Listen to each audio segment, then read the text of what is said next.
Market flyover ಮೇಲೆ joint ಕ್ಲಾಬ್ ಕಟ್ಟಾಗಿ ರಾತ್ರಿ 11 ಗಂಟೆಯಿಂದ ಸಂಚಾರ ಬಂದ್ ಆಗಿತ್ತು. ಇದೀಗ ಬಂದ್ ಮಾಡಲಾಗಿದ್ದ ಸಂಚಾರವನ್ನ ಮತ್ತೆ ಅವಕಾಶ ಕೊಡಲಾಗಿದೆ.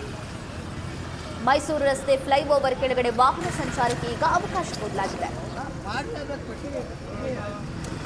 ಬೆಂಗಳೂರಿನ KR ಮಾರ್ಕೆಟ್ ಫ್ಲೈಓವರ್ ಅಂತಂದರೆ ಮೈಸೂರು ರಸ್ತೆಯ ಒಂದು ಫ್ಲೈಓವರ್ ಏನಿದೆ ಅದರ ಒಂದು ದುರಸ್ತಿ ಕಾರ್ಯ ಇದೀಗ ಆಗ್ತಿರುವಂಥದ್ದು. ಅಂದರೆ ರಾತ್ರಿ 10:30 11 ಗಂಟೆ ಸುಮಾರಿಗೆ ಆ ಒಂದು ಜಾಯಿಂಟ್ಗಳೇನಿರುತ್ತೆ ಆ ಒಂದು ಜಾಯಿಂಟಿನ ಪ್ಲೇಟ್ನ ಒಂದು ದುರಸ್ತಿ ಕಾರ್ಯ ಇದೀಗ ಮುಂದುವರೆದಿರುವಂಥದ್ದು. ಆ ಒಂದು ಜಾಯಿಂಟಿನ ಪ್ಲೇಟಲ್ಲಿ ಸಮಸ್ಯೆ ಆಗಿ ಕಟ್ಟಾಗಿ ಅದನ್ನು GB ಅಧಿಕಾರಿಗಳು ಒಂದು ರೆಡಿ ಮಾಡ್ತಾ ಇದ್ದಾರೆ. ಹೀಗಾಗಿ ಏನು ಟೌನ್ ಹಾಲಿಂದ ಮೈಸೂರು ರಸ್ತೆಗೆ ಲಿಂಕ್ ಆಗುವಂತಹ ಫ್ಲೈಓವರ್ ಏನಿದೆ ಇದೀಗ ನಮ್ಮ ಕ್ಯಾಮ್ರಾ ಪರ್ಸನ್ ಅರ್ಜುನ್ ವಿಜುವಲ್ಸಲ್ಲಿ ಏನು ತೋರಿಸ್ತಾ ಇದ್ದಾರೆ. ಇಡೀ ರಸ್ತೆಯನ್ನು ಸಂಪೂರ್ಣವಾಗಿ ಬಂದ್ ಮಾಡಿರುವಂಥದ್ದು. ಅಂದರೆ ನಾವು ಟೌನ್ ಹಾಲಿಂದ ಒಂದು ಮೈಸೂರು ರಸ್ತೆಯ ಒಂದು ಹೊಸಗುಡದಲ್ಲಿ ಕಬ್ರಿಸ್ತಾನಕ್ಕೆ ಈ ಒಂದು ಫ್ಲೈಓವರ್ ಲಿಂಕ್ ಆಗುತ್ತೆ.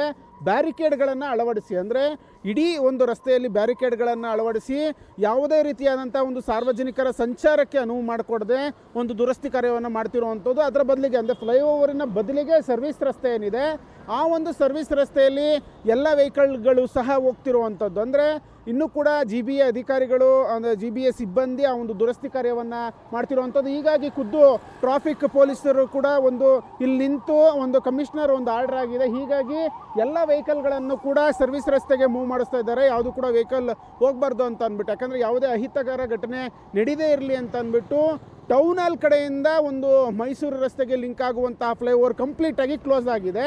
ಆದರೆ ಈ ಒಂದು ರಸ್ತೆ ಮಾತ್ರ ಕ್ಲೋಸ್ ಆಗಿರುವಂಥ ಪಕ್ಕದಲ್ಲಿರುವಂತಹ ಏನು ಹೊಸಳ್ಳಿಯ ಒಂದು ಕಬ್ರಿಸ್ತಾನ ಏನಿದೆ ಆ ಒಂದು ಕಬ್ರಿಸ್ತಾನದಿಂದ ಬರುವಂತಹ ಒಂದು ಫ್ಲೈಓವರ್ ಏನಿದೆ ಅಲ್ಲಿ ಎಂದಿನಂತೆ ವೆಹಿಕಲ್ಗಳು ಬರ್ತಿರುವಂಥದ್ದು. ಅಂದರೆ ಪಕ್ಕದಲ್ಲಿ ಯಾವುದೇ ರೀತಿಯಾದಂಥ ಒಂದು ಸಮಸ್ಯೆ ಆಗಿಲ್ಲ, ಜಾಯಿಂಟ್ ಪ್ಲೇಟಿನ ಸಮಸ್ಯೆ ಯಾವುದು ಕೂಡ ಆಗಿಲ್ಲ. ಹೀಗಾಗಿ ಪಕ್ಕದಲ್ಲಿ ಯಾವುದೇ ಒಂದು ವೆಹಿಕಲ್ಗಳು ಕೂಡ ಬಂದರೂ ಕೂಡ ಆ ಕಡೆ ಅಂದರೆ